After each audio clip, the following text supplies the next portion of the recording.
Hey you, how's it going? My name is Ruby Price and today I wanted to talk to you about something. So if you are blissfully unaware, I am transgender. I'm a trans woman, I'm post-op and my transition is over.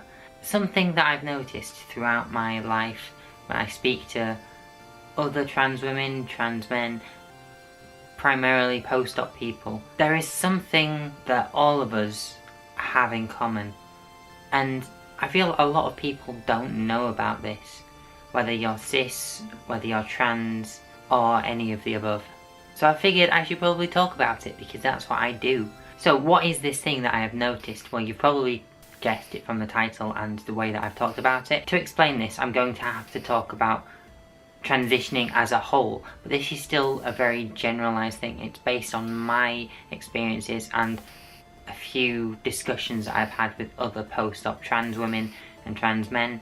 So don't take everything I say for literal, this is how it goes. So to use an analogy that I've been using throughout my entire transition, I've always looked at a transition as an alphabet. Stages A to B, etc. are the very first stages. I'd say they're even the discovery stages of the transition, whereas something like M would be being assigned to hormones, VW having surgery, XYZ being signed off and the end of your transition basically.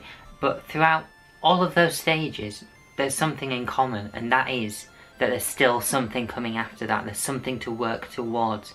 There's, ooh, when will I be on hormones? Ooh, when will I be referred for surgery? Ooh, when will I finish hair removal? Etc, etc. You get what I'm talking about here. Once you finish that, it's a bit like, oh, what do I do now? Throughout your entire transition, which takes a couple of years, let's bear in mind, there's always something that you're working towards, and it's always an achievable goal, and you're like, okay, so I've made it this far, now I can go on to this next thing, and then this next thing, and then this next thing, and then this next thing, and it just carries on like that. But once you finish your transition, it's a bit like, so what's next? But there is nothing next in terms of the transition, so all of a sudden, you've gone from having a goalpost that keeps moving once you reach it, to having a goalpost that is suddenly behind you.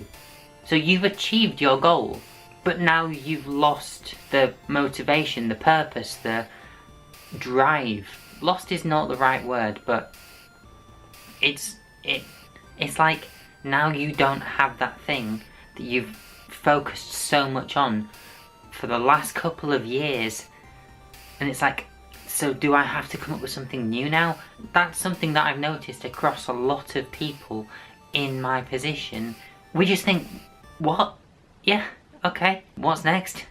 I was with a friend a couple of weeks ago and we were having this discussion, and I jokingly said, well, you could write a book, and lo and behold, she is writing a book as well. My point being, this seems to be something that happens across so many people in this similar position, and no one talks about it. It's not something that people know, and I feel as though I'm in a position as well where my transition ending coincided with me leaving university. I've basically hit two massive junctions in my life at the exact same time, so I feel as though it's hit me twice as hard. I'm really struggling with motivation at the minute, and I'm struggling to express it in a way that doesn't come across as woe is me, I've got nothing left to do, or why won't someone hire me, why can't I, come up with a life goal.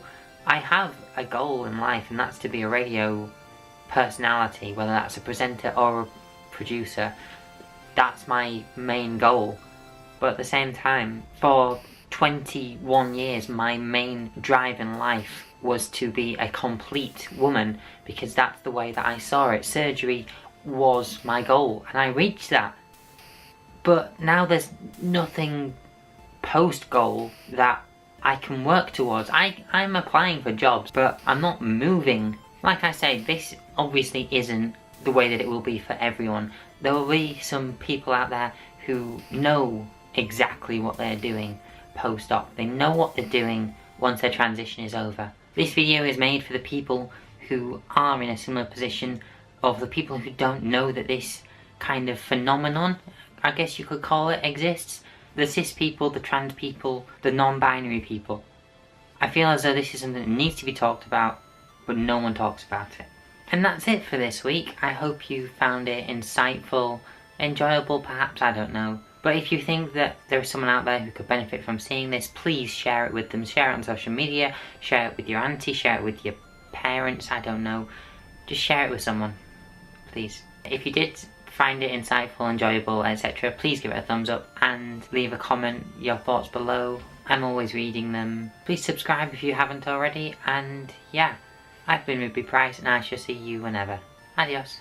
Bye. Did that come across well? I really hope that came across well.